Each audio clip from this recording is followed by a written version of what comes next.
technique, j'ai vu qu'il y avait encore quelques petits micros d'ouverts, si vous avez la possibilité de les fermer. Voilà et puis sur le principe, bah, laisser la caméra ouverte, comme ça il y a pas de souci, c'est un peu plus convivial.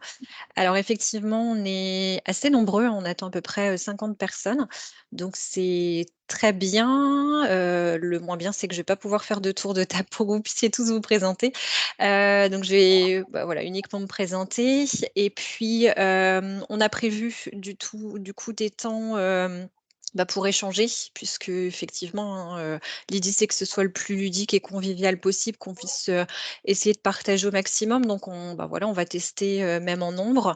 Ça n'empêche que, bah, vous avez toujours le chat qui vous permet de poser vos questions et donc Mélanie m'interrompra, pendant la présentation pour, essayer d'y répondre en tout cas. Je vais essayer de répondre à toutes et tous. Si c'est pas le cas, on reviendra par la suite de toute façon pour y répondre et puis, bah, pareil, hein, s'il y a des questions auxquelles je n'ai pas les réponses, on vous fera parvenir une réponse par la suite. Alors pour me présenter, donc Anne-Charlotte, Sautier. Moi, je travaille, actuellement dans un établissement de santé.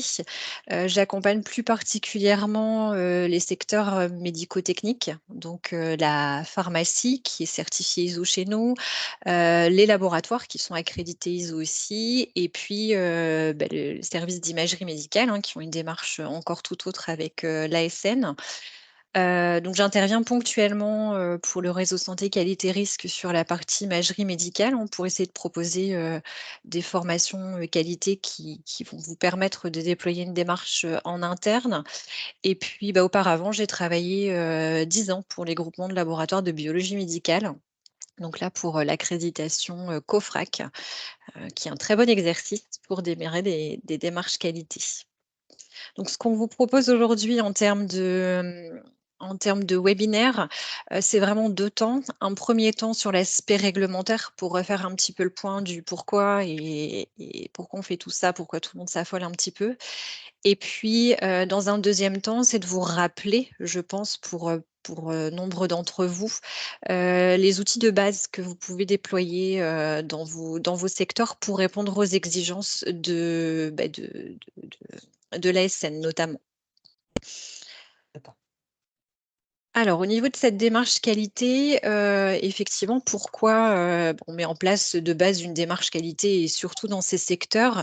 On pas sans rappeler les incidents qu'on a pu connaître et puis qui ont été médiatisés pour certains, hein, on pense notamment, aux problématiques de surexposition en radiothérapie. Donc effectivement, bah, c'est malheureusement, suite à plusieurs accidents où on met en place des démarches qualité, où on impose même certaines démarches qualité, effectivement la démarche est obligatoire dans de nombreux secteurs, donc ça a tendance à se développer, hein. Je parlais tout à l'heure, des laboratoires de biologie médicale, hein. C'est des démarches qui sont obligatoires depuis de très nombreuses années, qui ont été imposées par les autorités, par les textes réglementaires.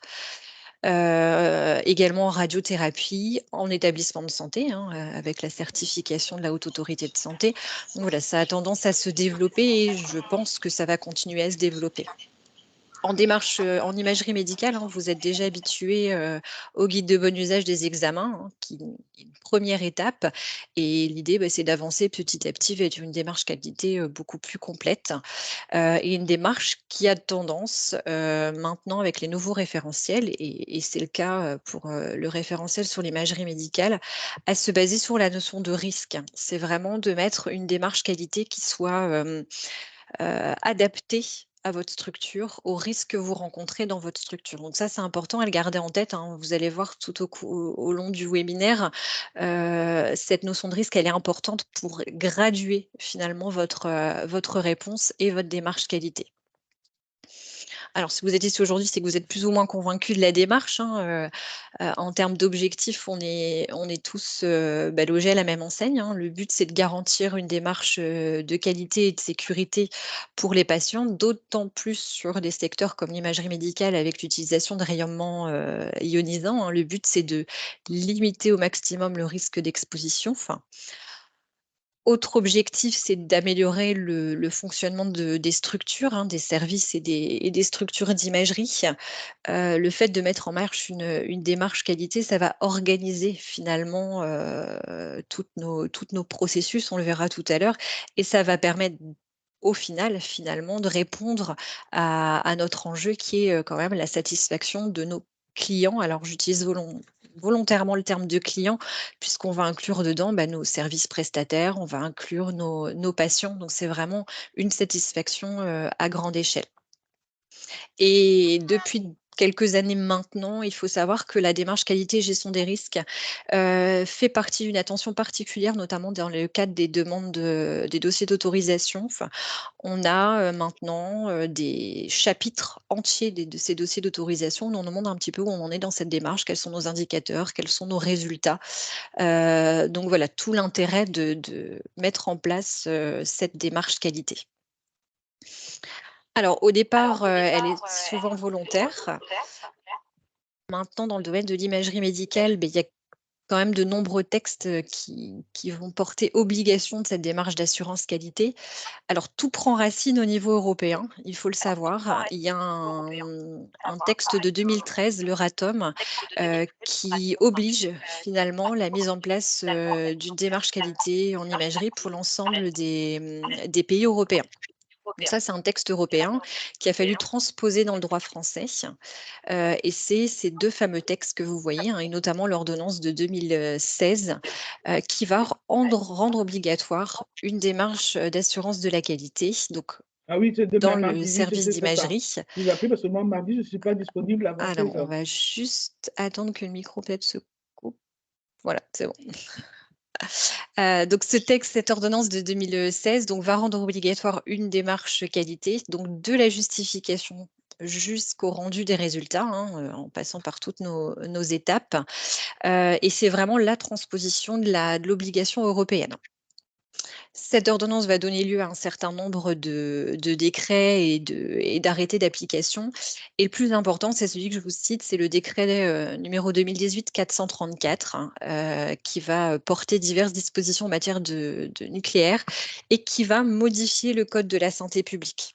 C'est ça qui est important. Alors, il y en a d'autres, hein, qui vont notamment imposer les contrôles qualité, qui vont imposer la déclaration des événements significatifs en radioprotection, mais notre socle, ça va être ce décret 434. Et effectivement, dans ce décret, il parle de mettre en place une démarche d'assurance qualité.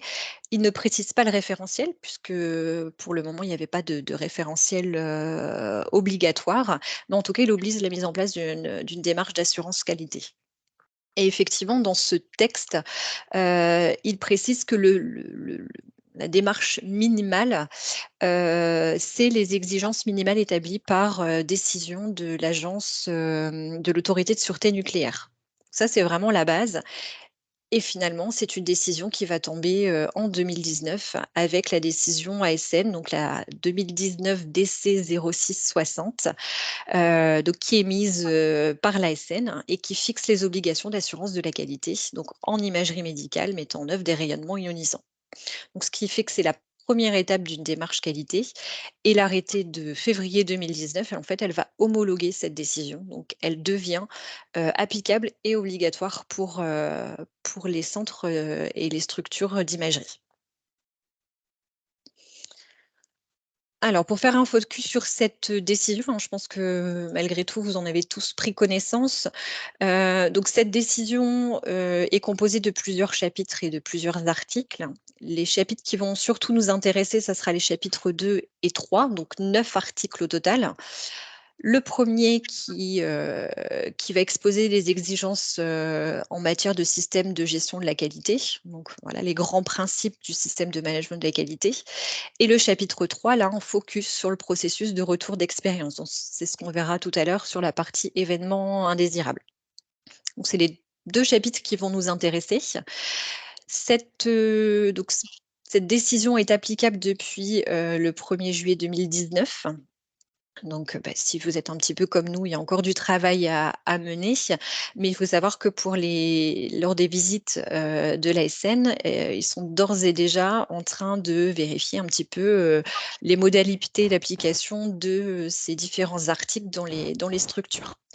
Alors, ils ont quand même quelques priorités eux également, hein, donc ils regardent principalement, là, je dirais dans une première vague, la justification, l'optimisation, le retour d'expérience, hein, qui fait quand même partie d'un chapitre à lui tout seul et également de la partie, ressources humaines, donc habilitation et formation des professionnels. Donc ça peut être, voilà, quelques pistes de priorisation quand vous lancez la démarche. Cette décision, elle concerne que certains secteurs d'activité, hein, mais bon, c'est déjà pas mal. Donc on est sur les activités, d'imagerie, médicale, donc la médecine nucléaire à finalité diagnostique, la radiologie dentaire et conventionnelle, la scanographie et les pratiques interventionnelles radioguidées. Donc quand on fait, un peu le tour dans les établissements de santé, par exemple, ça fait quand même pas mal de secteurs pour lesquels cette décision s'applique. Alors justement, je parlais des structures, des établissements de santé, pour l'une des premières fois en tout cas sur la partie certification des établissements de santé. Là sur cette dernière version, 2024, hein, qui vient de paraître, on a clairement, sur un des critères cité le respect de cette décision. Donc ça a été renforcé, ici avec cette nouvelle itération. Je vous ai remis les critères, hein, pour lesquels, voilà, on parle également, de démarche qualité sur la partie imagerie médicale. Alors, petite parenthèse sur cette certification des établissements, c'est un peu comme les laboratoires, hein, comme les services de pharmacie qui sont certifiés. Les experts visiteurs ne vont pas passer clairement une demi-journée dans les services d'imagerie, hein. Les visites sont quand même assez chargées. Ils vont surtout regarder la partie coordination, au travers de parcours traceurs, par exemple. Ils vont regarder la partie délai de rendez-vous, récupération des comptes rendus. Mais c'est vrai que, ils vont avoir en amont, accès aux visites, d'inspection ASN, ce qui va leur permettre déjà d'avoir une idée sur la démarche qualité, dans le service d'imagerie. Donc voilà, ils savent un petit peu déjà en amont où regarder et quoi regarder. Donc je referme la parenthèse sur cette partie certification, pour reprendre la partie, décision ASN. Donc là, on vous a fait un petit détail des articles de cette décision et on vous a mis quelques outils qualité qui vous permettront de répondre à ces exigences. Donc c'est des outils qu'il faudra vous approprier, hein, mais ça vous permettra, voilà, en tout cas de déployer, les articles. Alors si je prends l'article 3, hein, qu'on peut dénommer leadership, on est vraiment sur la partie engagement, de la direction. Donc l'idée, c'est peut-être d'organiser, de visualiser finalement votre organisation au travers d'un organigramme. Il faut bien garder en tête que dans cette décision, le responsable de l'activité nucléaire, c'est le garant de la démarche qualité. Donc c'est, globalement le responsable qualité. C'est lui qui va définir, la politique qualité. Ça n'empêche que sur le terrain, il peut avoir des référents, opérationnels, hein, mais en tout cas, c'est lui qui est garant de cette démarche et ça, c'est bien de le faire apparaître dans un organigramme. C'est dans toute cette partie où on va voir la cohérence, de ce que vous allez mettre en place dans votre structure d'imagerie avec votre POPM et avec votre politique de prise en charge médicamenteuse, notamment pour la partie médecine nucléaire. Donc on est vraiment sur la partie management, direction, objectif, politique de ce que vous allez mener.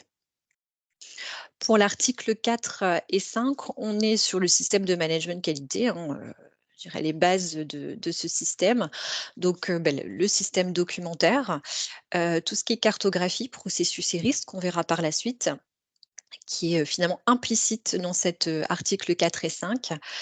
Le système d'évaluation et le plan d'action. Donc on est vraiment dans cette, fameuse roue, de l'amélioration continue, qui va être important de mettre en place pour répondre à cet article 4 et 5. Pour les articles 6 et 7, là, on est plus sur votre cœur de métier, donc des notions qui ont déjà été, abordées, dans le guide de bon usage, donc le principe de justification et le principe d'optimisation. Donc là, tout l'intérêt va être de formaliser, en fait, la façon dont vous fonctionnez sur la justification et l'optimisation.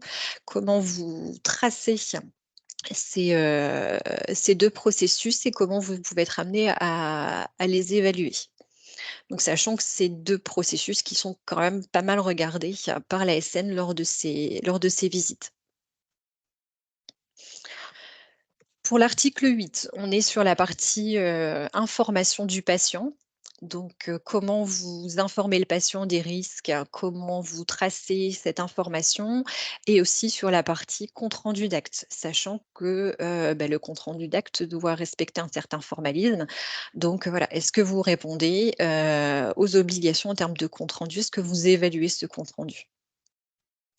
Pour l'article 9, on est sur également quelque chose qui est regardé, lors des dernières visites ASL, qui est le processus ressources humaines, donc finalement la formation du personnel. Comment vous assurez que le personnel, qui va utiliser, un équipement, sait l'utiliser, il a été formé. Donc là, on rentre dans la notion de ressources humaines avec les fiches de poste, les fiches de fonction, donc qui fait quoi? La partie habilitation, notamment des nouveaux arrivants et des nouveaux équipements. Donc, comment je m'assure que le personnel sait utiliser l'appareil et je l'autorise à pouvoir l'utiliser. Et la partie maintien des compétences, on peut toujours aller un petit peu plus loin. Donc, voilà, un arrêt maternité, la personne est absente pendant quelques mois. Comment je m'assure qu'à son retour, elle est toujours opérationnelle? Et on retrouve notre fameux processus de retour d'expérience. Donc, ce qu'on peut appeler finalement le traitement et enfin la déclaration et le traitement des événements indésirables, donc vraiment les événements indésirables au sens large. Donc là, on va être sur la procédure de déclaration, sur la mise en place du comité de retour d'expérience, sur la réalisation d'analyses, la formation et bien sûr notre plan d'action. Donc ça, c'est quelque chose qu'on verra, à la suite dans ce webinaire. Alors, à noter que pour ce retour d'expérience et la partie processus ressources humaines, le RSQR propose une formation qui sera dédiée à ces 2 notions en novembre 2023. Donc, n'hésitez pas si vous voulez approfondir ces 2 notions. Donc là, c'était le focus sur cette fameuse décision. Alors, comme je vous le disais en introduction, hein, c'est qu'une première étape dans la démarche qualité. Après, voilà, quel va être le devenir? Donc là, il y a de nombreuses discussions depuis de nombreux mois et même années sur le sujet. Il avait été évoqué tout au début de mettre en place la norme ISO 15189, donc la norme qui est dédiée aux laboratoires de biologie médicale, de la mettre en place sur les centres d'imagerie. Donc ça a été, abandonné, hein, puisqu'elle n'est pas spécifique, au secteur, de l'imagerie, hein, donc c'est un peu compliqué dans son déploiement. Pour certains d'entre vous, vous devez connaître, le référentiel Labellix, donc un référentiel vraiment dédié sur l'imagerie, qui finalement a été la base, d'un groupe de travail pour effectivement émettre une norme très spécifique, à l'imagerie médicale, donc la norme NFS 99-300. Donc là, c'est une norme, française qui a, toute vocation, en tout cas, à être, déployée au niveau européen, hein.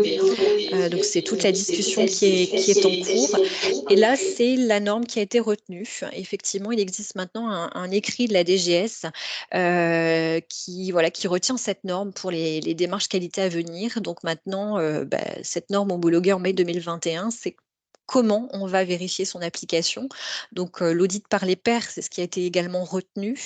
Maintenant, reste à définir le quand et le comment, hein. Donc là, les bruits de couloir sont plutôt sur une évaluation tous les 5 ans, sur ce référentiel. Voilà, donc ça, c'est des informations qui restent à consolider avec, avec les échanges, les discussions et puis les décisions qui seront prises sur cette partie. Je ne sais pas si vous avez d'ores et déjà des questions sur cette partie réglementaire.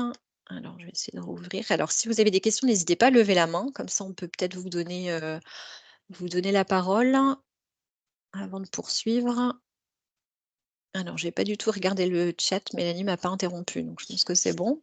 Non, pour l'instant, il n'y a pas de main levée, pas de questions. Bon, c'est juste soit que j'ai perdu les gens, soit que j'étais très claire. Je vais miser sur le fait que j'étais très claire. Hop, alors du coup, je rebaisse ça. Voilà. Alors, je vous propose de continuer sur notre fameuse boîte à outils.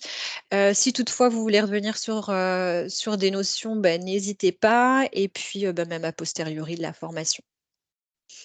Alors, on a vu sur la partie réglementaire, hein, ça impose un certain nombre d'outils à déployer au sein des structures. Là, on vous en propose 5, hein, les principaux. Pour certains, ce sera des rappels, j'espère. Pour d'autres, une découverte. L'idée, c'est que voilà, au travers de ces 5 outils, vous puissiez amorcer la démarche au sein de vos structures. Donc après, voilà, là, c'est un ordre, je dirais, courant de développement. Moi, personnellement, je commence par le 4e outil sur la partie événements indésirables, puisque ça parle beaucoup plus aux professionnels, donc ça permet de les raccrocher avant de lancer les gros termes qualité comme processus et cartographie des risques.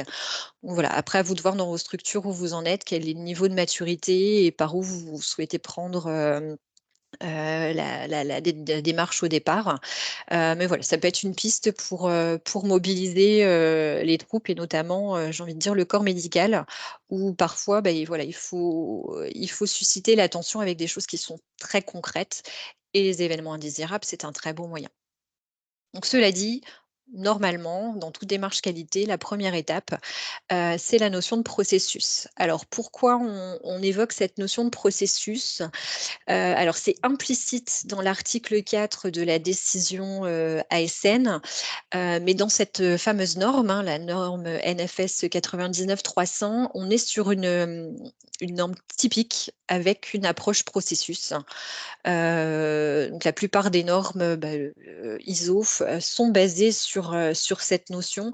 Donc c'est bien de commencer une démarche qualité avec, cette cartographie de processus et ce travail par processus, pour éviter de refaire le travail par la suite.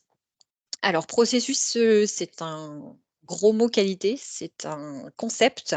Si je reprends la définition même qu'il y a dans la décision ASN, donc c'est défini comme tel: ensemble d'activités coordonnées qui transforment des éléments d'entrée, donc comme par exemple une demande d'acte exposant le patient au rayonnement nuisant à des fins médicales, en éléments de sortie comme le compte rendu d'acte.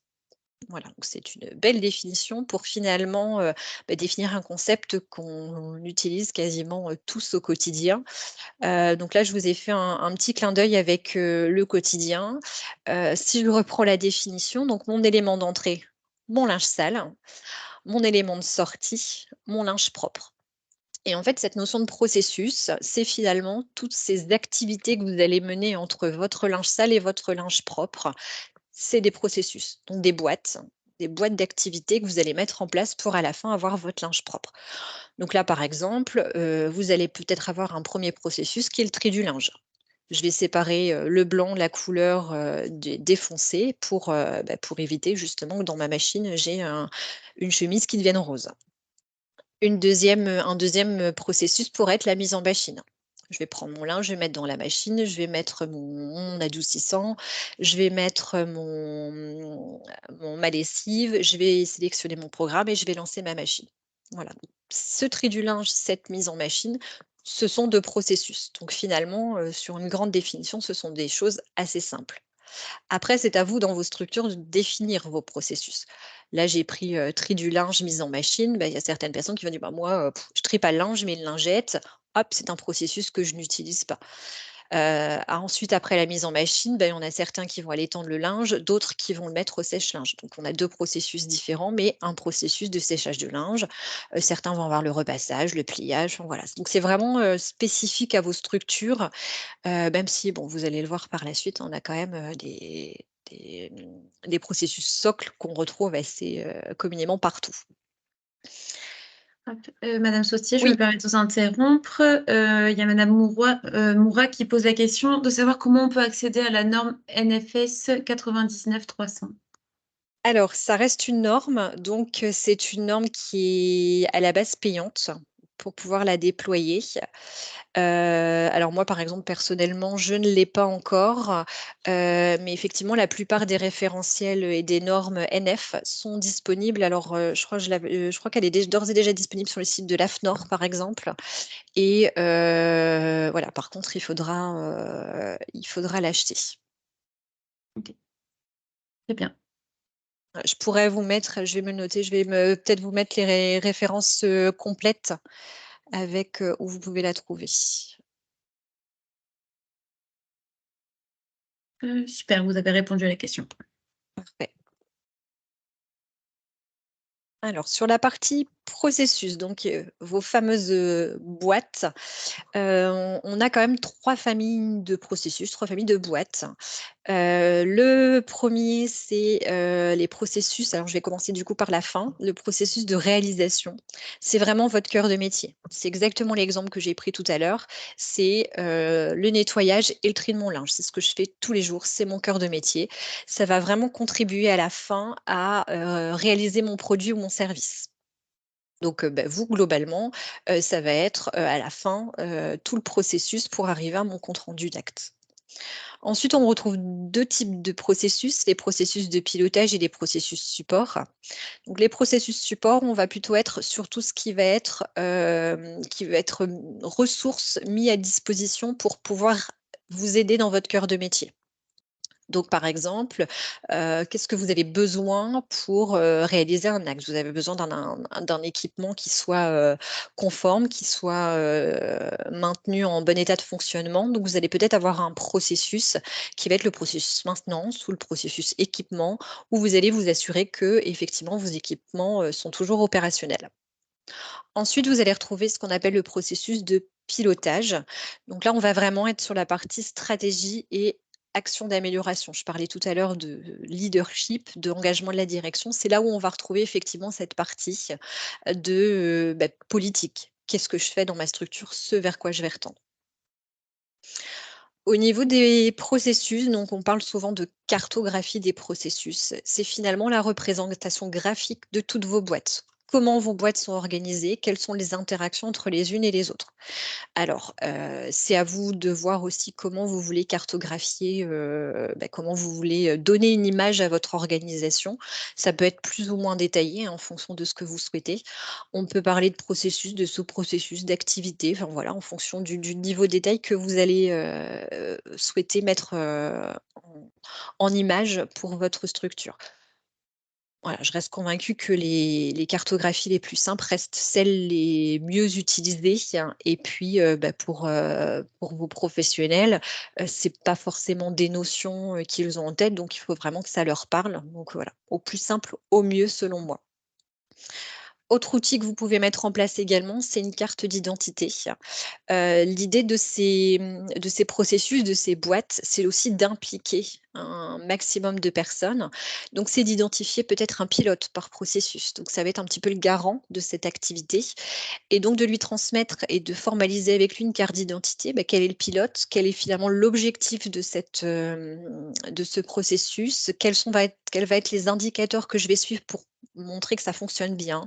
Quels sont les documents? Quelles sont les évaluations que je vais mettre en place sur ce processus? Ça peut être intéressant de les mettre sous forme de carte d'identité.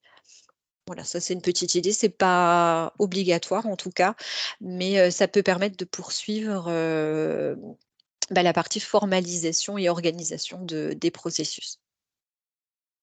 Alors là, je vous ai mis un exemple, hein, le plus basique possible de cartographie de processus. Donc si on reprend toutes les notions qu'on vient de voir ensemble, vous retrouvez de chaque côté, finalement votre élément d'entrée et votre élément de sortie. Donc là, dans une structure d'imagerie médicale, votre élément d'entrée, c'est une demande d'examen. Votre élément de sortie, ça sera le compte rendu d'examen. Vous retrouvez, au milieu en bleu, finalement vos processus de réalisation, vos processus métier, votre cœur de métier. Là, par exemple, j'ai fait au plus simple, préparation de l'examen, réalisation de l'examen, post-examen. Je parlais tout à l'heure de notion de sous-processus et d'activité. Vous pouvez très bien, si vous le souhaitez, dans préparation de l'examen, redécouper votre boîte. C'est un peu le principe des poupées russes, hein, vous vous arrêtez quand vous voulez. Là, dans préparation d'examen, si vous voulez aller un peu plus dans le détail, vous pouvez très bien énoncer les différentes activités ou sous-processus qu'il y a derrière. La prise de rendez-vous, l'accueil physique ou l'envoi de la convocation entre les deux. Enfin voilà, en fonction de votre structure, vous pouvez détailler comme vous voulez. Donc, on voit bien que on est vraiment par étapes. Vous avez les petites flèches aussi qui permettent d'imager les liens entre vos différents processus. Ensuite, vous retrouvez en bas ce qu'on appelle, ce qu'on a vu, les processus support, donc qui vont avoir une interaction avec vos processus de réalisation. Là, je vous en ai mis quelques exemples, hein. Je parlais tout à l'heure de vos équipements. Moi, j'ai un processus équipement, j'ai un processus locaux. Voilà, j'ai voulu dissocier les deux. On peut très bien avoir un processus qui est infrastructure, on retrouve les deux. Un processus radioprotection, voilà, ce qui est quand même un processus à part entière et qui va vous aider dans la réalisation de l'examen. Un processus ressources humaines, système d'information, hygiène, achat. Enfin là, vous pouvez tout imaginer en fonction de votre structure. Et puis en haut, souvent, on retrouve le processus de pilotage, hein, ce que je disais tout à l'heure, la partie amélioration continue de la qualité, donc tout votre système de management qualité, et votre partie management, que vous pouvez redissocier aussi comme vous voulez. Ça, il n'y a aucun souci. Si je fais le lien avec la décision ASN, donc c'est dans la partie amélioration continue que vous allez retrouver la partie, les articles qui ont attrait au système de management qualité ou retour d'expérience. Et c'est dans la partie réalisation, préparation, réalisation et post-examen que vous allez retrouver la notion de justification et d'optimisation qui est clairement énoncée dans cette décision ASN. Alors du coup, si vous avez des questions, même des retours d'expérience, de choses que vous avez mis en place, vous souhaitez partager ou des difficultés rencontrées que vous souhaitez partager, c'est le moment. Je pense qu'on a un petit peu de temps.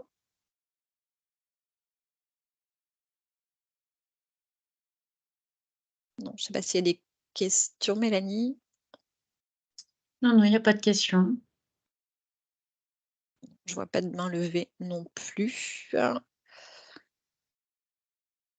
Je vous propose du coup de continuer.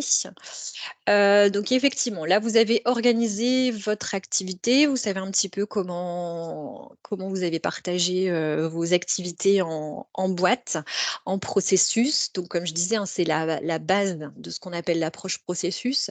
L'avantage, c'est qu'à partir de ce moment-là, vous allez pouvoir tout relier à une activité. Que ce soit un document, un indicateur, une évaluation, vous allez pouvoir du coup le raccrocher à une boîte. Je disais tout à l'heure maintenant, votre démarche doit être proportionnelle au risque. Donc l'idée, c'est de pouvoir du coup identifier par rapport à vos activités, à vos processus, les principaux risques que vous allez pouvoir traiter.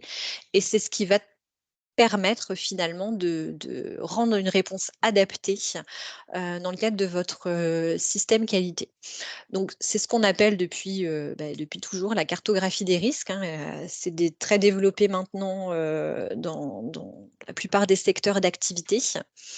Donc là, si je reprends la définition d'une autre norme, donc NFEN ISO 9001, hein, qui est déployée dans de nombreuses structures, l'approche par les risques, c'est ce qui permet à un organisme de déterminer les facteurs susceptibles de provoquer un écart de ses processus et de son système de management qualité par rapport à ce qui était attendu, donc par rapport aux résultats attendus, de mettre en place une maîtrise préventive afin de limiter les effets négatifs et d'exploiter au mieux les opportunités lorsqu'elles se présentent. Pardon. Donc l'idée là, finalement, c'est de pouvoir imaginer tous les risques possibles sur vos différentes activités, donc d'être vraiment dans une démarche de prévention, pour mettre en place un certain nombre d'actions pour éviter que ça arrive. En gros, c'est ça, la cartographie des risques et la maîtrise des risques. Là, ce qui vous est demandé finalement, que ce soit dans le décret 434 ou dans l'ASN quand elle dit de mettre en place un système qualité en fonction des risques identifiés, c'est vraiment d'identifier pour votre structure les principaux risques que vous allez devoir maîtriser. Donc d'une structure A à une structure B, vous n'allez pas du tout être sur la même graduation en fonction des risques. Donc c'est pourtant ça que c'est important de faire cette cartographie pour finalement connaître votre structure et ses risques. Donc là, on vous propose une méthodologie, hein, pour mener à bien cette mission. Il en existe, d'autres. La meilleure, c'est celle qui va fonctionner chez vous. Donc, voilà, n'hésitez pas à tester, à revenir, à changer de méthode. Voilà, là, c'est une méthode, que j'ai pu déployer dans pas mal de secteurs, notamment dans les laboratoires de biologie médicale, qui a été validée par, pas mal d'audits, du COFRAC, qui a été validée aussi par des audits de l'AFNOR. Mais voilà, c'est une idée parmi tant d'autres. N'hésitez pas à vous l'approprier. Alors, la cartographie des risques commence finalement avec le travail que vous avez mené en amont, c'est-à-dire de déjà hiérarchiser vos processus et de savoir ce que vous allez analyser. Je reprends tout à l'heure donc ma cartographie. C'est bien de savoir que vous allez devoir analyser les risques sur la partie pré-examen, la partie réalisation de l'acte et la partie post-examen. Voilà, au moins vous savez ce vers quoi vous allez vous pencher. Une fois que vous avez vos activités, vos processus, et ben effectivement, il va falloir se pencher sur l'identification des risques. Alors là, c'est pareil, hein, tout est possible. L'idée, c'est quand même d'être en groupe, pluriprofessionnel, hein, puisque le risque qui va être identifié par une secrétaire, ça sera pas du tout le même que le manipulateur, pas du tout le même que le radiologue. Donc c'est bien de pouvoir partager ensemble et de mettre finalement tout sur la table. Voilà, sous forme de ce qu'on appelle de réunion d'échange, de brainstorming. Voilà, quels sont pour vous les risques pour la partie prise de rendez-vous, par exemple. C'est vraiment une discussion ouverte, c'est ce qui fonctionne le mieux. De toute façon, les principaux risques de tête, vous les connaissez, hein, en général. Et après, vous pouvez pousser cette analyse avec plusieurs méthodologies. Donc pour identifier ces risques, souvent, on a des termes qui reviennent, hein, perte, défaut, absence. Hop, vous savez que c'est un risque. Globalement, c'est peut être un moyen de vous y repérer. Donc lancez la discussion étape par étape et effectivement pour, approfondir un peu plus, vous pouvez utiliser une méthodologie. Alors là, par exemple, je vais vous présenter la méthodologie des 5 M. Donc l'idée, c'est, vraiment d'identifier à travers différents, items. Donc là, on est sur, l'item des 5 M, donc, milieu, matière, main-d'œuvre, méthode et matériel. C'est sur ces 5 axes de se poser la question, quels risques je peux identifier? L'avantage de compléter avec, une réunion, un brainstorming, c'est de vous dire: «Ah bah mince, j'avais rien identifié sur la partie matérielle, c'est vrai, hop» et puis ça fait un petit mémo et puis ça permet de relancer la discussion. Donc voilà, vous identifiez vos risques, heu, pas trop quand même. On a tous, un jour eu une cartographie des risques de 300 items que vous avez fait une fois et que vous n'avez plus jamais touché parce que, bah, c'est des usines à gaz, on n'en fait plus rien. Donc, voilà, limiter quand même les risques. De toute façon, vous n'allez pas pouvoir tout travailler. C'est tout l'idée de cette cartographie des risques, c'est de les hiérarchiser, pardon. Donc voilà, essayez de vous focaliser sur quelques risques que vous allez travailler, que vous allez pouvoir réévaluer et que vous allez pouvoir derrière compléter avec d'autres risques. On est vraiment dans cette roue. Enfin, moi, ce que je vous propose, sur cette partie également, c'est que vous êtes dans une réunion d'échange, vous êtes en train de parler des risques. Moi, cette étape, j'identifie déjà les moyens de maîtrise. La discussion est là, vous êtes déjà en train d'en parler. Souvent, c'est frais dans les esprits parce que vous êtes en train de parler du risque en question. Donc moi, j'identifie d'ores et déjà les moyens de maîtrise. C'est-à-dire que pour un risque particulier, donc par exemple, je vais prendre, la prise de rendez-vous, par exemple. Vous identifiez un risque et bah, oui, mais moi, mon logiciel de prise de rendez-vous, il n'est pas accessible. Voilà. D'ores et déjà dans la discussion, pensez moyens de maîtrise. C'est-à-dire, bah, là, à l'heure actuelle, qu'est-ce que j'ai déjà en place, par rapport à ce risque? Et là, bah, tout naturellement, les gens ils disent: «Bah, non» et souvent c'est ce qu'on entend: «Bah, non, c'est pas un risque puisqu'on a un mode dégradé, on peut faire ça, j'ai la version papier de mon agenda», enfin bref. Bah, si, c'est un risque, donc il faut l'identifier. Par contre, vous avez déjà relevé un certain nombre de moyens de maîtrise. Donc moi, j'aime bien faire ce parallèle d'ores et déjà, dans la méthodologie, comme ça ne casse pas finalement la discussion. Donc vous avez pour chaque étape de votre activité, les risques qui ont été identifiés et donc les moyens de maîtrise que vous avez d'ores et déjà en place. Donc là, finalement, vous avez, listé les, potentiels problèmes qui pourraient vous tomber dessus. L'idée dans cette démarche d'approche par les risques, c'est de les travailler. Et là, je le disais tout à l'heure, vous n'allez pas pouvoir travailler sur tous vos risques. Alors, si vous avez que 2 lignes, c'est facile. Souvent, quand vous êtes dans une cartographie des risques, on est, voilà, même si on essaye de limiter, vous avez facilement 50 risques qui peuvent ressortir. Donc, on va hiérarchiser ces risques. Là, c'est pareil, plusieurs méthodes. La méthode la plus utilisée, c'est ce qu'on appelle l'AMDEX simplifié. Vous allez voir, hein, tout bêtement, on va coter nos risques pour à la fin avoir un chiffre et un seuil d'action. Au-dessus d'autant, là, je vais agir parce que c'est un risque important. Donc, ce qu'on va faire, c'est que pour chaque risque, on va évaluer la fréquence d'apparition de ce risque, hein. C'est ce que vous retrouvez dans la plupart des systèmes de cotation et on va évaluer également la gravité. Donc la fréquence, on va vraiment être sur une fréquence réelle d'apparition. C'est pas utopique, c'est que vous avez quand même un certain nombre de données, hein, des fiches d'événements indésirables par exemple, et vous savez à peu près si ça arrive régulièrement ou non. Et la gravité, on va vraiment être sur les conséquences. Voilà, si ça passe toutes les barrières, quel va être l'impact sur mon patient? Donc, vous allez évaluer votre fréquence, votre gravité. Tout à l'heure, vous aviez déjà identifié vos moyens de maîtrise. Vous pouvez là aussi le coter, votre moyen de maîtrise, puisqu'effectivement, vous allez avoir des risques qui vont être très fréquents et très graves, mais vous avez tout mis en place pour pas que ça arrive. Donc, vous êtes déjà finalement dans une criticité un peu pondérée par rapport à votre moyen de maîtrise. Donc le produit finalement de ces 3 facteurs, fréquence, gravité et moyen de maîtrise, va vous donner un chiffre qu'il va falloir, pondérer avec un seuil d'action. À partir de quelle limite je vais mettre en place une action et donc c'est ce risque-là qui va être important dans mon système de management qualité. Quand on dit, voilà, en fonction du risque radiologique, c'est ces risques-là sur lesquels on va s'attarder, sur lesquels on va travailler. Alors là, je vous ai mis quelques exemples, hein, pour, illustrer tout ça, hein, donc là, vous avez, un exemple d'échelle de gravité, un exemple d'échelle de fréquence, hein, c'est ce qu'ils appellent vraisemblante. Donc ça, c'est la Haute Autorité de Santé. Vous en avez également une qui vous est proposée par l'ASN, dans son guide sur la radiothérapie, donc le guide de 11 de mémoire. Après, voilà, à vous de voir. Là, c'est une échelle de 5, l'ASN, c'est une échelle de 4. Ce que je vous conseille surtout, c'est d'harmoniser vos échelles.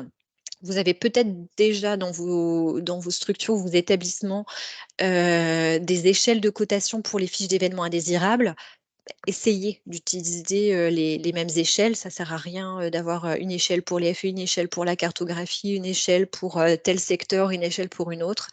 C'est parfois un peu compliqué, hein, à titre personnel, on l'a vécu dans notre structure, hein, avec, 4 modes d'évaluation différentes. On a, voilà, sur certains secteurs, ça pinaille un petit peu sur les échelles. Après, ça se défend. Il faut vraiment que ça vous parle, voilà, que ce soit approprié tout en respectant quand même les exigences. Pour le moment, voilà, on ne vous impose pas une échelle à 4, à 5, à 6. Voilà. Donc à vous de choisir l'échelle qui correspond le mieux. Quand je parlais tout à l'heure de seuil d'action, c'est typiquement ça, c'est-à-dire que, vous allez en fonction de ce fameux produit, essayer de définir un niveau sur lequel vous allez agir. Et là, par exemple, c'est le niveau rouge pour lequel, voilà, on va garder en tête ces risques et on va les travailler. Puisqu'effectivement, l'objectif de cette cartographie des risques, c'est de définir un plan d'action. Vous allez identifier peut-être 5 risques en rouge sur lesquels vous allez travailler et mettre en place un plan d'action. Derrière, c'est toujours notre roue, hein. Qu'est-ce que je fais de ce plan d'action? Comment je vais le suivre et l'évaluer? Est-ce que je le regarde tous les ans? Est-ce que je le suis tous les mois avec les principaux acteurs? Le but, c'est que logiquement, à la fin de l'année, votre plan d'action est finalisé et je vais pouvoir relancer ma machine de cartographie des risques, réévaluer mon risque. Donc c'est pour ça que je vous disais, il ne faut pas que ce soit des cartographies trop imposantes, hein, parce que l'idée, c'est de les faire vivre au maximum. Et puis, c'est de voir comment vous allez les réévaluer. Par exemple, vous allez identifier 3 risques à travailler cette année, vous allez mettre en place un plan d'action. L'année prochaine, vous allez peut-être pas forcément revoir toute votre cartographie des risques. Vous allez peut-être reprendre ces 3 risques-là et puis recoter Pas forcément la gravité, hein, parce qu'au final, s'ils arrivent, la gravité n'aura pas changé, mais votre fréquence va diminuer. Vos moyens de maîtrise vont augmenter puisque vous avez mis en place tout votre plan d'action.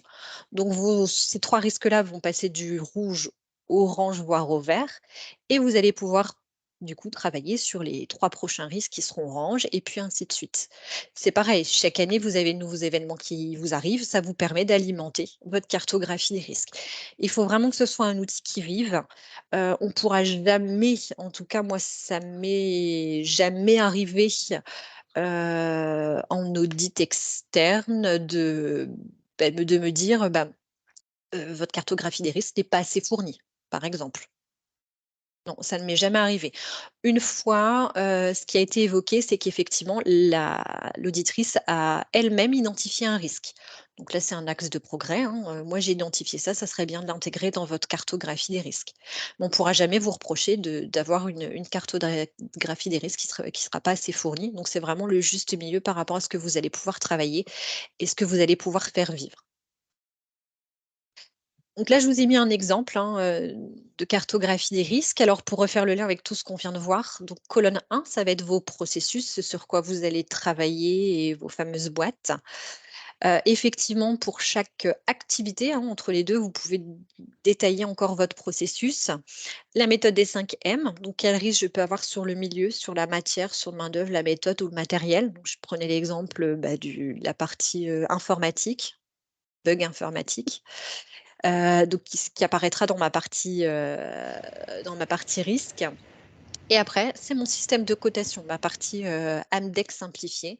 Donc je vais coter la gravité par rapport à mon échelle que j'aurai définie en interne. Je vais coter ma fréquence.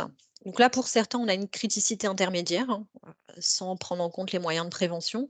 Mais par contre, je vais avoir mes moyens de maîtrise, je vais coter mes moyens de maîtrise et c'est finalement sur ma dernière colonne, hein, ce qu'on peut appeler une criticité pondérée que je vais agir.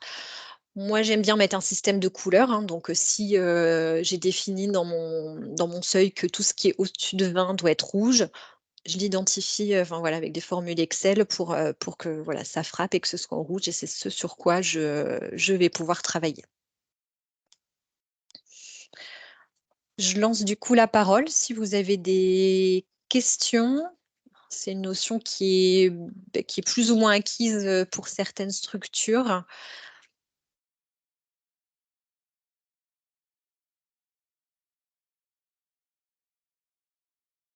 Non? Non, je vois pas de questions de mon côté. Non? C'est plutôt assez clair jusqu'à présent parce que c'est quand même des notions assez qualité? Non, je vois des oui, donc ça est-ce que, alors là, j'ai pas toutes les têtes, mais pour celles qui ont allumé la caméra, c'est des choses que vous avez déjà mis en place dans vos secteurs ou pas du tout? Non, je vois des noms, des grands noms sur le CH de Doullens. Alors c'est ce que je disais tout à l'heure, hein, vous le voyez, c'est quand même des notions qualité. C'est voilà, c'est quand même des gros mots. Pour ma part, quand on a lancé le groupe de travail, sur les services d'imagerie, on a commencé par ça. C'est pas ce qui a déchaîné les foules. Voilà et c'est vrai que, c'est pas forcément des notions qui sont moteurs pour lancer des groupes de travail. Là, on relance, une démarche, et ben, on va le prendre dans le sens, c'est ce que je disais tout à l'heure, je vais commencer par les événements indésirables, pour que ça parle, pour que ça motive et ensuite on va pouvoir derrière parler, processus, cartographie et puis ça va peut-être donner tout son sens. Alors c'est un test, c'est complètement en dehors de tout ce que j'ai appris, pendant toutes mes années d'études, mais voilà, si ça permet de raccrocher les professionnels, pourquoi pas? Alors, bah, voilà, je vous dirai dans quelques semaines, quelques mois si ça fonctionne mieux, mais ça peut être une idée intéressante. Après sur certaines structures où, la démarche de gestion des risques est déjà bien amorcée, notamment avec la certification HAS, pourquoi pas recommencer par là? Il y a pas de souci, hein, il y a pas de notion particulière, je sais que voilà, les Vinitas SN, ils vont regarder les événements indésirables. Jusqu'à présent, en tout cas pour ma part, j'ai pas encore été embêtée sur une cartographie des processus, une cartographie des risques. Donc, je prends le risque en tout cas. Du coup, s'il y a pas d'autres questions, je vous propose, d'arriver, effectivement à ce processus de retour d'expérience. Donc finalement, c'est l'article 10 et l'article 11 de cette décision, ASN. Ce qu'ils appellent retour d'expérience globalement, c'est la déclaration et le traitement des événements indésirables. Événements indésirables, au sens, large. Vous avez de toute façon, des choses qui existent sur cette partie puisque, vous avez d'autres décrets, qui demandent, notamment la déclaration des ESR à l'ASN. Vous avez, des décrets qui vous demandent de déclarer les événements indésirables graves associés aux soins, à l'ARS. Donc finalement, c'est déjà des démarches quand vous êtes dans des structures qui existent déjà, qu'il va juste falloir, raccrocher et puis peaufiner en interne et structurer. Toujours en termes de définition, donc là, il y a 2 notions finalement. Les événements indésirables, donc si je regarde plus particulièrement le code de la santé publique, ce sont des événements qui ne doivent pas se produire ou devant se produire avec une probabilité peu élevée au regard d'objectifs de sûreté de fonctionnement. Sur la partie événements significatifs en radioprotection, on va être sur des incidents ou des accidents qui présentent une importance particulière en matière notamment de conséquences réelles ou potentielles sur les travailleurs, le public, les patients ou l'environnement. Donc, c'est ces ESR, événements significatifs en radioprotection, qui sont à déclarer à l'ASN. Globalement, un ESR est un EI, ça il faut bien le garder en tête hein, pour l'ASN. Vous avez un événement indésirable qui peut être un événement significatif en radioprotection à déclarer à l'ASN. Finalement, événement indésirable, on va être sur quelque chose de plutôt peut-être matériel, une panne machine, sur un retard de prise en charge d'une patiente, rendez-vous à 10 heures, il passe à 11 heures. Sur les événements significatifs en radioprotection, on va plus être sur, par exemple, une erreur de dose, où là, il va falloir derrière enclencher une analyse et une déclaration éventuelle. L'objectif, ça vous le connaissez, hein, de par, notamment les fiches d'événements indésirables sur les structures ou peut-être vos non-conformités internes que vous identifiez déjà, c'est de pouvoir tracer et enregistrer tous ces dysfonctionnements pour pouvoir les traiter et éviter qu'ils se reproduisent. Toujours pareil, hein, sur cette fameuse roue, on va être sur, l'amélioration continue, on va dégager des pistes d'amélioration, des plans d'action pour que derrière, on ne retrouve plus ces événements indésirables, soit parce qu'ils sont graves, soit parce qu'ils sont récurrents. Et quand on parle de processus de retour d'expérience au sens de l'ASN, votre dysfonctionnement, votre I, votre ESR, c'est votre donnée d'entrée. C'est ce qui va vous permettre de derrière mettre en place ce processus de retour d'expérience. Alors là, pareil, hein, c'est une proposition d'organisation et une méthodologie. Après, à vous de voir comment vous le déployez en interne. La base, c'est déjà d'identifier vos modalités de déclaration. Quelle terminologie vous allez utiliser pour que ce soit le plus compréhensible pour tous. Alors, on parle communément de fiches d'événements indésirables, mais moi, j'ai connu fiches de dysfonctionnement, fiches de non-conformité, voilà, peu importe. Le tout, c'est que ça parle, que cette définition soit liée à la définition de l'ASN quand même, que ça parle à tous. Quel va être le support de déclaration? Papier, informatique, un logiciel, un Excel, peu importe, là, vous avez pareil, pas d'exigence particulière. Le tout, c'est que ce soit ergonomique dans la déclaration et dans le traitement.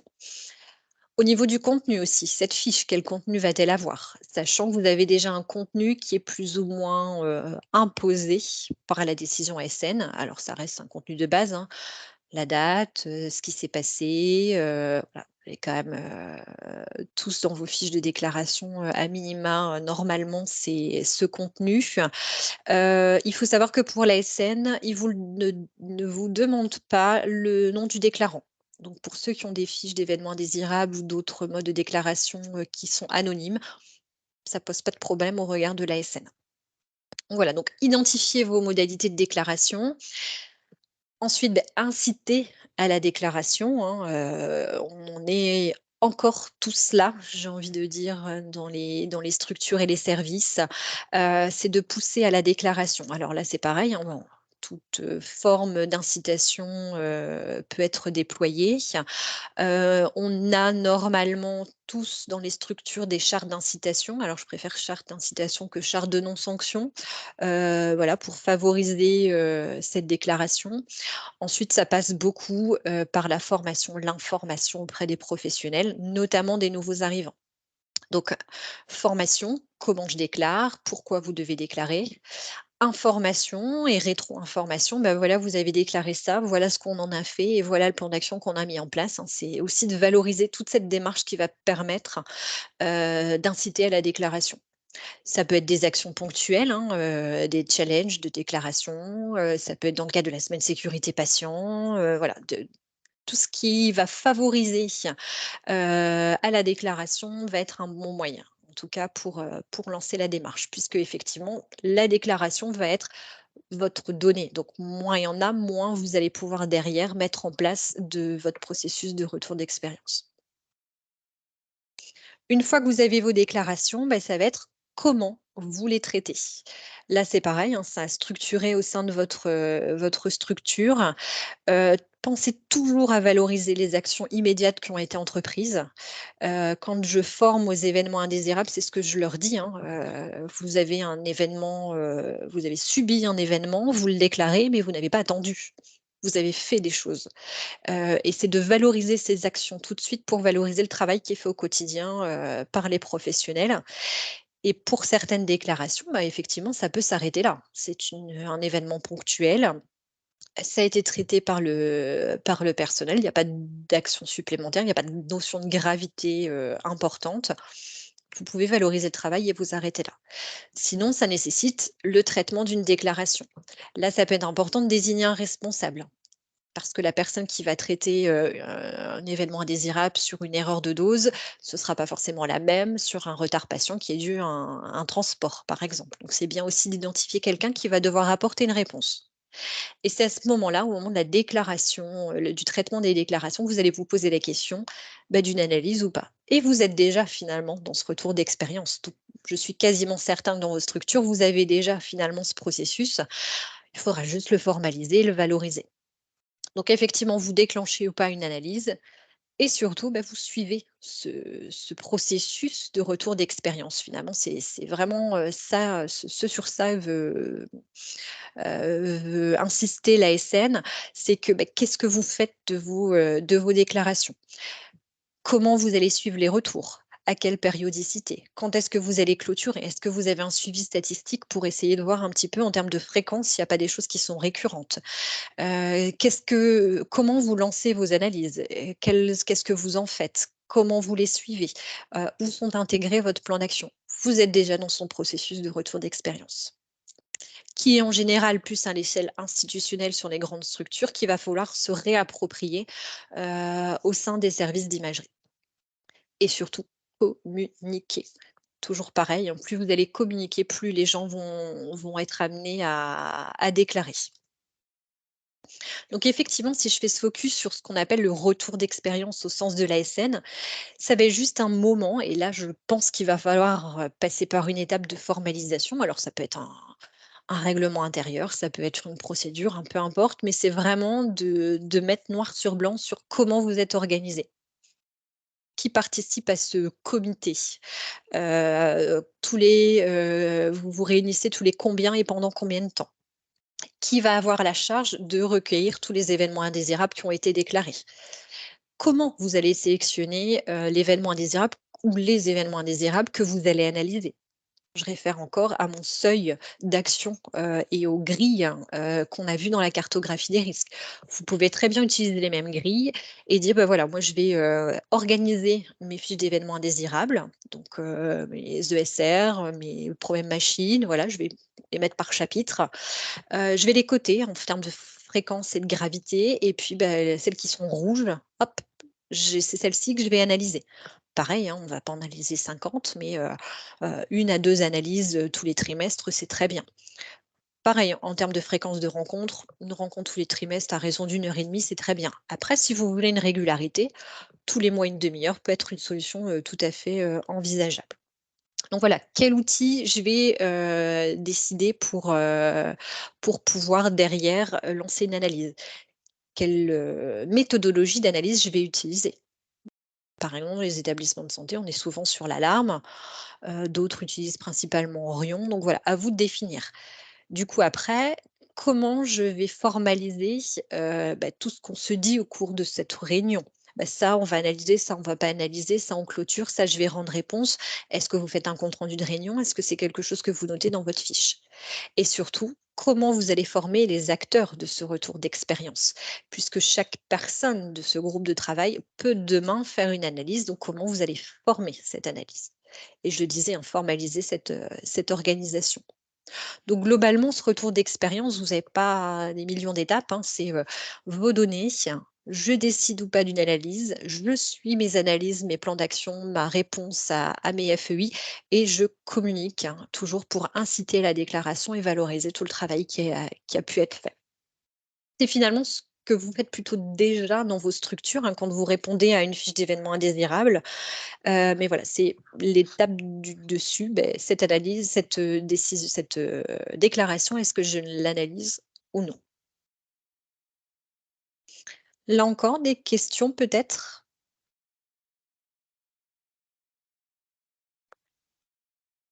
Non, je vois pas de main levée. Non, j'en ai pas eu non plus. Ah, une main Ah levée du si, visage de Doulan. allez-y. Juste peut-être mettre le micro et ça marche.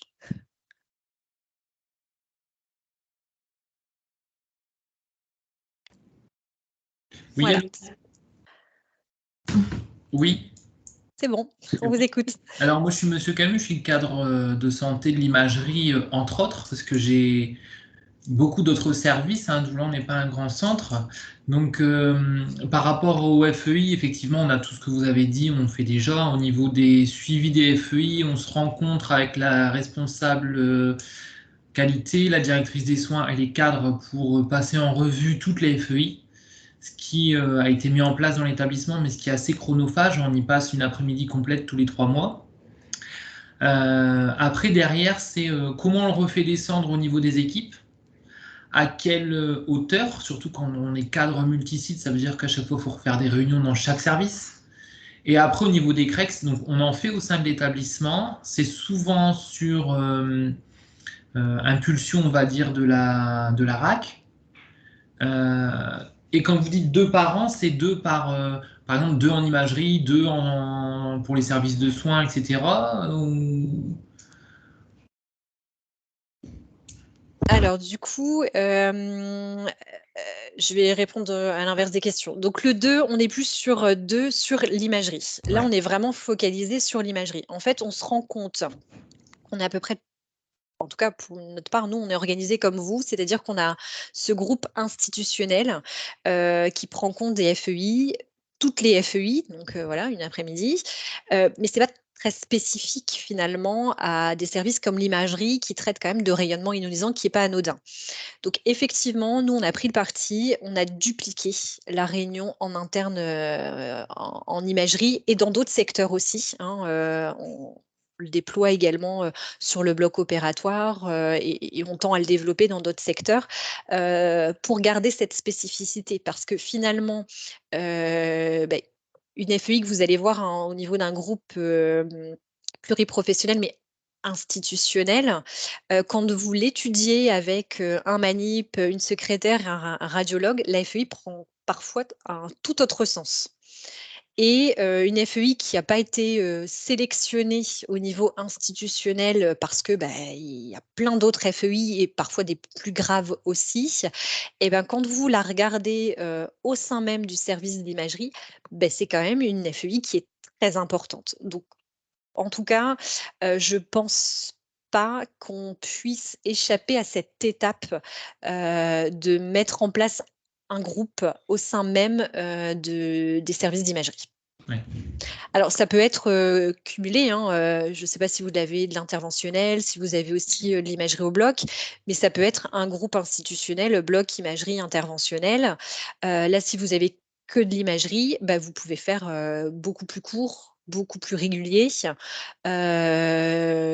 pour justement prendre en considération toutes ces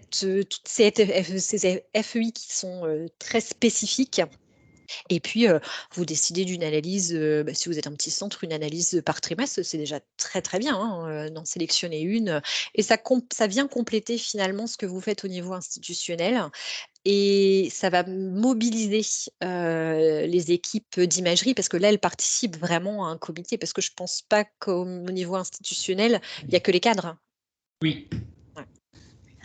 Après, au niveau des CREX, en fonction du sujet et de où ça vient, en fait, on va sélectionner des agents des services. Par exemple, si on fera un CREX, c'est déjà arrivé sur l'identitovigilance en imagerie, là, on vient solliciter des agents de l'imagerie, mais pas systématiquement, en fait. Et souvent, en fait, ils sont sollicités, ils savent pas pourquoi, comment, on leur a demandé de Alors, venir.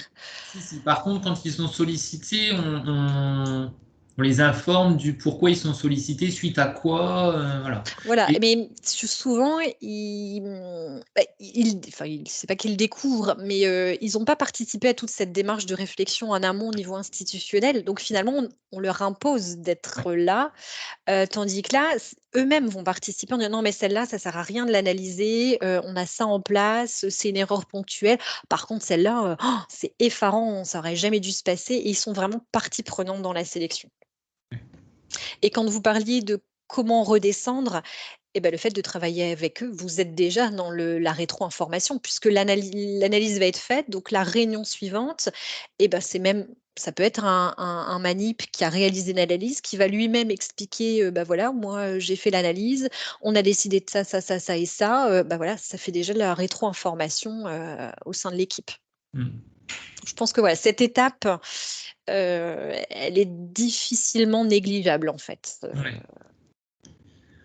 Ok, merci. De rien. D'autres questions ou peut-être d'autres modes de fonctionnement?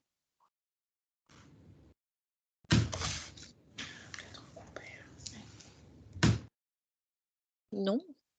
Bon, je propose de continuer.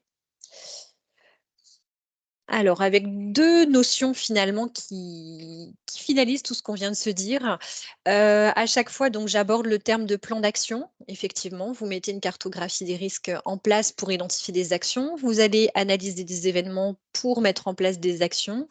Et effectivement, c'est ce qu'on veut, c'est ce qu'on cherche dans toute cette démarche. C'est notre plan d'action, notre fameuse roue pour s'améliorer.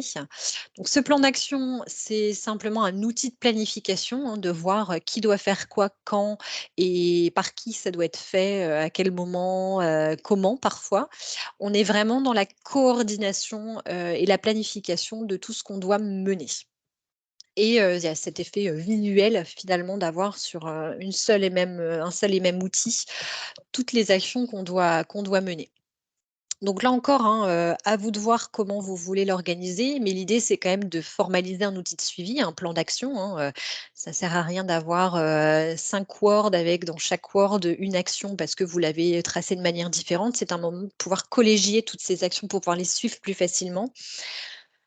Pour chaque action, d'identifier un certain nombre de choses que vous voulez relever, souvent, à minima, on a quand même le pilote et l'échéance. Qui et quand. Là, vous avez d'autres exemples, quand est-ce que ça a été décidé? Quel est l'objectif de cette action? Quel est le libellé de cette action? Les modalités de suivi, et l'état d'avancement, par exemple. Donc là, c'est vraiment donné à titre d'exemple. Ce qui va être important, c'est de définir les modalités de suivi de ce plan d'action. Moi, j'ai déjà eu, à titre aussi personnel, un fichier Excel avec toutes mes actions et puis c'est, juste avant la visite de certification, je me dis: «Ouh là là, je vais peut-être l'ouvrir et regarder». Donc non, c'est essayer de trouver aussi cette régularité et ces réunions de CREX font partie aussi de ces outils d'animation et de revue de ces plans d'action. Et de communiquer aussi ces plans d'action, aux personnes qui doivent le mener et également aux professionnels, comme ça ils voient un petit peu, tout ce qui va être mené dans leur secteur, pour s'améliorer. Alors moi je l'ai expliqué, ce plan d'action peut émaner et de l'analyse des risques et des événements indésirables, mais pas que. Vous pouvez décider d'action suite à une évaluation. Vous faites un audit, conformité des demandes d'examen d'imagerie, il y a un bug quelque part, vous allez de fait mettre en place un plan d'action. Valorisez-le, incrémentez-le dans votre plan d'action, suivez-le et allez jusqu'à la finalisation. Ça peut être des groupes de travail.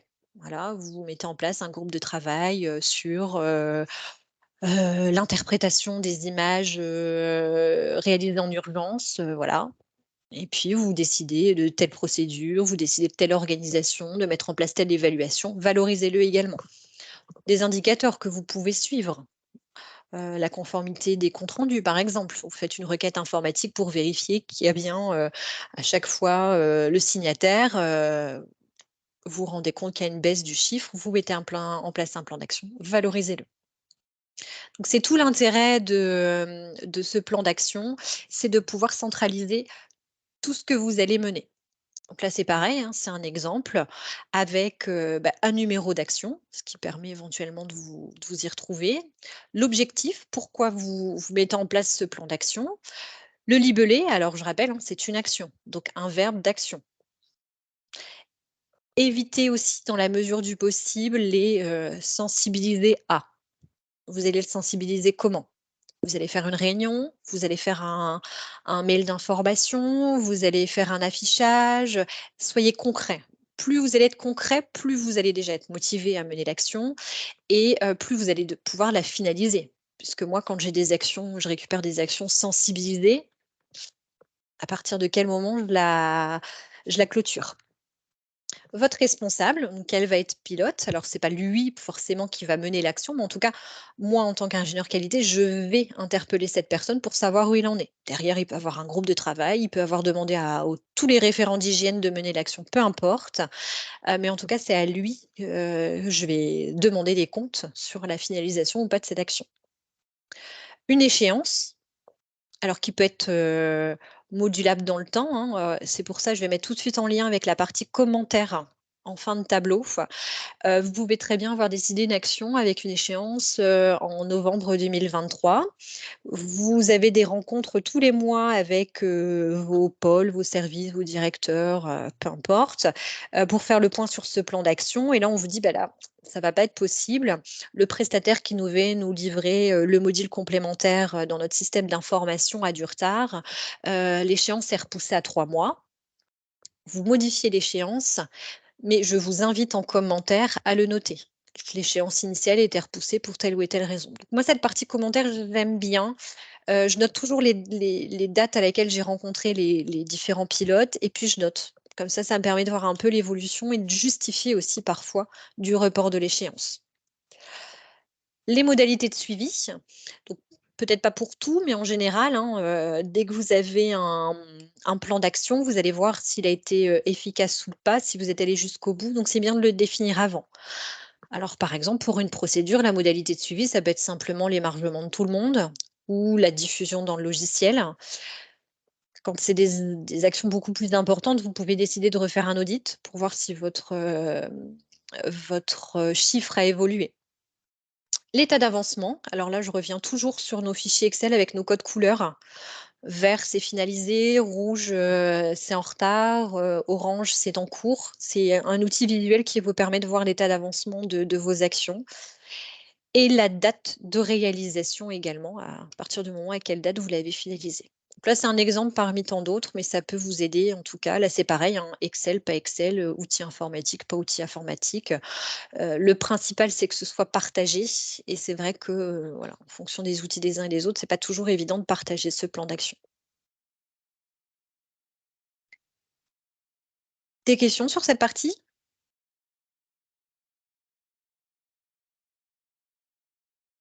Non. Je continue du coup avec la dernière notion, qui est le suivi des indicateurs. Donc là, on a mis en place finalement un bon système qualité. Maintenant, on va essayer de voir si dans le temps, si il perdure. Et vous pouvez le faire à travers de ce qu'on appelle des indicateurs, hein, donc indicateur qualité, indicateur gestion des risques, indicateur tout court, peu importe. Donc notre indicateur va être notre outil de mesure. Alors je ne rentrerai pas dans la définition de l'ISO 9000 qui est quand même bien concrète. En gros, ça va être notre chiffre qui va nous permettre de voir si je suis bon ou si je suis pas bon. Voilà. Souvent, on a ce qu'on appelle un tableau de bord d'indicateurs. Donc, ça va être un outil de pilotage où on va retrouver tous nos indicateurs. Par exemple, nous, à la direction qualité, on a un tableau de bord d'indicateurs avec les indicateurs de qualité de l'aide de liaison assortie, le nombre de FEI déclarés, on peut avoir le nombre d'audits réalisés. Donc, on va colléger tout un tas d'indicateurs. Attention à pas trop en mettre. C'est pas une action, un indicateur, un processus, 50 indicateurs. Essayez de voir là où aussi vous voulez mettre vos forces et pour que ça reste quand même pareil, appréciable. L'idée, c'est de les communiquer aussi ces indicateurs hein, pour que derrière, vous motiviez un peu les troupes à améliorer un petit peu le résultat. Donc, ça va nous permettre de voir si on atteint un peu nos objectifs et puis si on n'est pas bon, de remettre en place des actions si nécessaire. Là, pareil, hein, une méthodologie, c'est déjà identifier vos indicateurs. Donc, je vous le dis, attention à pas trop en mettre. Vous décidez cette année de travailler sur le compte-rendu d'acte. Mettez des indicateurs sur le compte-rendu d'acte. 1, 2 indicateurs que vous allez communiquer régulièrement, que vous allez faire vivre et ça sera déjà très, très bien. Vous avez dans votre cartographie des risques identifiés 4 risques que vous allez travailler. C'est sur ces 4 risques-là que vous allez mettre en place vos indicateurs dans un premier temps. Vous allez voir, au fur et à mesure, vous allez développer votre système qualité pour des systèmes qui sont très matures. Vous avez des indicateurs, peut-être 10 indicateurs récurrents au nom de 10 qui vont tourner tout le temps pour voir si vous êtes toujours bon. Et puis, vous allez avoir 3-4 indicateurs qui vont se rajouter comme ça par rapport à ce que vous allez mener en place cette année. Donc, identifiez votre indicateur. Est-ce que c'est un indicateur, donc c'est ce que je dis, de processus. Vous allez le suivre régulièrement, voir si en fait vos processus fonctionnent bien et puis c'est tout. Ou un indicateur de résultat. Donc, vous avez mis en place une action, vous voulez voir si elle est efficace. Comme un plan d'action, hein, un pilote qui va se charger du recueil des indicateurs. Le but, c'est toujours d'impliquer, ça ne doit pas être une personne. Vous pouvez très bien demander à chacun de suivre un indicateur. Je réfère tout à l'heure à ma fameuse cartographie des processus où vous pouvez identifier un pilote par processus. Un pilote peut être en charge d'un indicateur. Comme ça, hop, ça mobilise un petit peu les troupes. Fréquence de recueil, vous allez les suivre au jour, au mois, à l'année, à vous de voir. Et surtout votre objectif. Quel est le niveau que je vais atteindre? Là, en termes qualité, on a une méthode qui est assez simple, c'est ce qu'on appelle la méthode SMART pour identifier notre indicateur. Donc SMART, S spécifique, un indicateur, un but. M mesurable, un chiffre. Il faut que ce soit un chiffre facile à recueillir, surtout. Il ne faut pas que ça vous prenne 3 semaines pour récupérer un chiffre assez facilement accessible qui vous permette déjà visuellement avec un chiffre de pouvoir voir si vous êtes bon ou vous n'êtes pas bon. Le A et le R, acceptable, attirant et réaliste. Ça sera un chiffre, un indicateur qui va vous motiver, un objectif qui va vous motiver. Je prends l'exemple de je ne sais pas moi, la satisfaction patient, vous êtes à 10%, ça sert à rien de vous mettre un objectif à 90. Dès le départ, vous avez les bras coupés, vous n'avez pas forcément envie d'y aller. Voilà. Vous allez peut-être commencer à 20 et puis après ça sera 30, 40, 50 et vous allez augmenter. Il faut que ce soit vraiment, motivant, en tout cas pour chacun. N'hésitez pas dans la communication à jouer sur cet esprit un peu de compétition, de challenge, par exemple. Moi, j'ai déjà vu pour les événements indésirables, pour lancer justement à l'incitation une petite compétition entre les services avec des chiffres. J'atteins le 10, moi j'atteins le 15, toi tu atteins le 20, ça peut parfois fonctionner. Et surtout, le T limité dans le temps. Donc, je disais tout à l'heure, à quelle fréquence de recueil vous allez les suivre et surtout, pensez toujours à vos indicateurs. Est-ce qu'ils sont toujours pertinents? Il y a des indicateurs que vous allez garder une année, d'autres que vous allez garder 5 ans, mais posez-vous toujours cette question, cette pertinence. Je le disais tout à l'heure, un tableau de bord pour avoir une vision globale, utiliser les couleurs, les chiffres, les pouces en haut, en bas. Il faut que ce soit le plus ludique possible pour vous déjà, pour avoir une vision globale mais qui soit pratique et pour les équipes, pour pouvoir communiquer. Et pareil, tout à l'heure, c'est toujours le même principe, vous avez un indicateur qui n'est pas bon, c'est que soit que votre action n'était pas efficace et il va falloir en remettre une autre, soit que votre processus est en train de décliner, il va falloir mettre en place un plan d'action. C'est le but aussi du suivi des indicateurs. Je le redis, il faut que ce soit pertinent, donc en nombre limité, il faut que ce soit facile à recueillir pour vous. En fréquence de suivi, des fréquences annuelles, c'est bien pratique pour recueillir, mais s'il y a une dérive, à la fin de l'année, c'est un peu trop tard. Donc, essayez peut-être d'être intermédiaire. Tous les jours, c'est peut-être un peu trop ambitieux. Donc, essayez de voir aussi dans le temps ce qui va pouvoir être plus pratique pour vous. Et soyez vraiment attractif pour communiquer, c'est important. Des questions sur cette partie indicateur?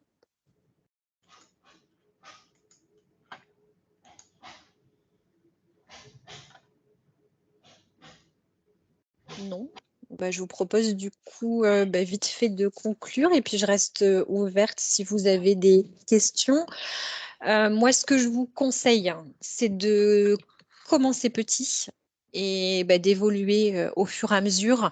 Rester vraiment très terrain. On a tous connu des usines à gaz qui ne fonctionnent pas. Donc, essayez vraiment de trouver le bon compromis entre les exigences et ce que vous êtes capable de mener.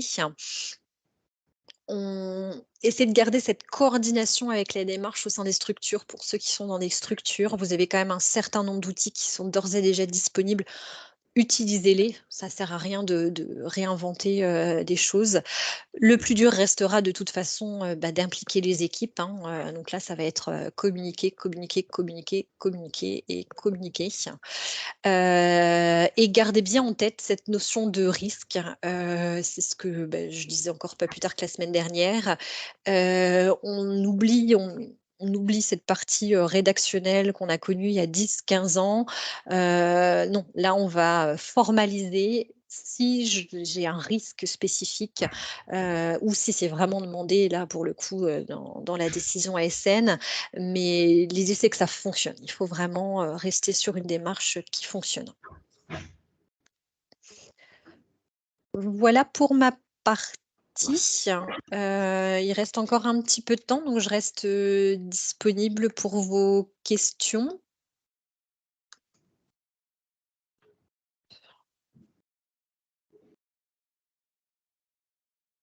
J'espère en tout cas avoir été claire, ne pas avoir fait peur. C'est vrai que c'est la première fois qu'on le propose en webinaire, donc on essaie d'aller à l'essentiel. Voilà, je vous dis, j'essaie de vous donner les meilleurs conseils pour que ça reste le plus pragmatique possible. Surtout, surtout, surtout. Vous n'avez pas que ça à faire dans vos équipes, donc il faut que ce soit simple et acceptable pour que ça roule. Il faut vraiment garder ça en tête. Alors, il y a une question, je ne sais pas si vous avez vu. Combien de FEI pour l'imagerie avez-vous en moyenne par mois? Très peu, pas assez. Non, alors en fait, c'est toute la problématique, c'est que quand on est dans une structure, on a en tête les FEI, le retard de brancardage, le retard de prise en charge d'un patient ou l'imagerie en urgence qu'on n'a pas eue. Et en fait, quand on est vraiment dans un service, vous en avez plein des maintenances qui ne sont pas réalisées, un contrôle qualité qui n'est pas passé, des ressources que vous n'avez pas pu obtenir et qui vous a désorganisé. Et toutes, finalement, ce que je peux appeler ces dysfonctionnements internes, on ne les retrouve pas dans les FEI. Donc moi, je dirais, allez, sur le mois, je vais avoir 5 FEI qui concernent l'imagerie, qui sont bien souvent des FEI des autres services par rapport à une demande d'imagerie. Mais il me manque finalement toutes celles de l'imagerie. Et c'est ça qu'il va falloir, je pense, travailler, en tout cas même pour notre structure. Parce que ça va être matière aussi pour le retour d'expérience et c'est une donnée qu'on perd complètement. Est-ce que ça répond à la question du coup?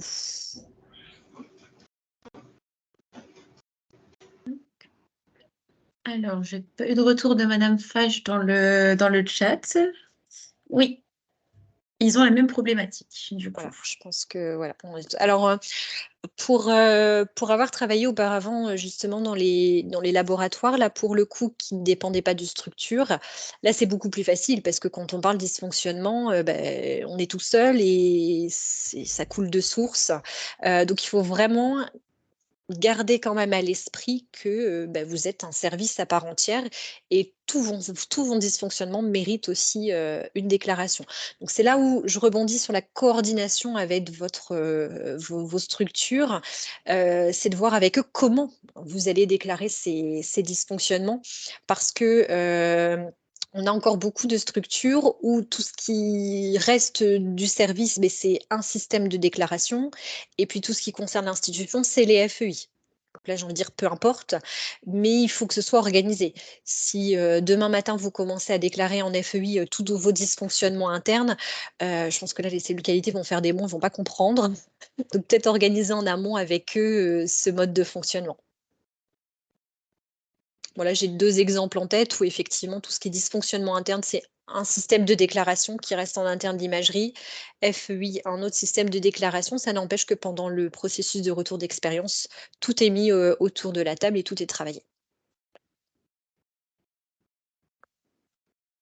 D'autres questions peut-être? Oui, alors du coup, le PowerPoint, il vous sera envoyé après la présentation, enfin, ou alors dans les jours qui suivent, et je vous enverrai en même temps le replay de la présentation.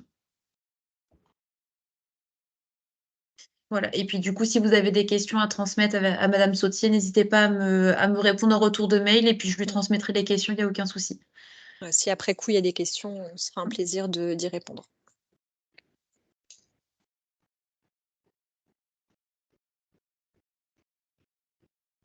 Bon, écoutez, s'il n'y a pas d'autres questions, merci à tous. J'espère qu'en tout cas cette version webinaire s'est bien déroulée. En tout cas, ça a permis quand même pas mal d'échanges. Donc, je trouve que c'est pas trop mal. Et si en plus, ça vous a permis d'avoir une petite base d'outils, c'est parfait. En tout cas, merci Madame Sautier pour votre présentation. Merci merci aussi à vous.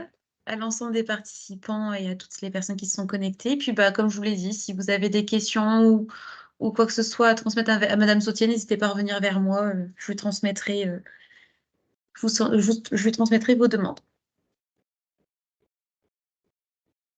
Voilà, donc on vous souhaite une bonne merci à après-midi. tous et bon après-midi.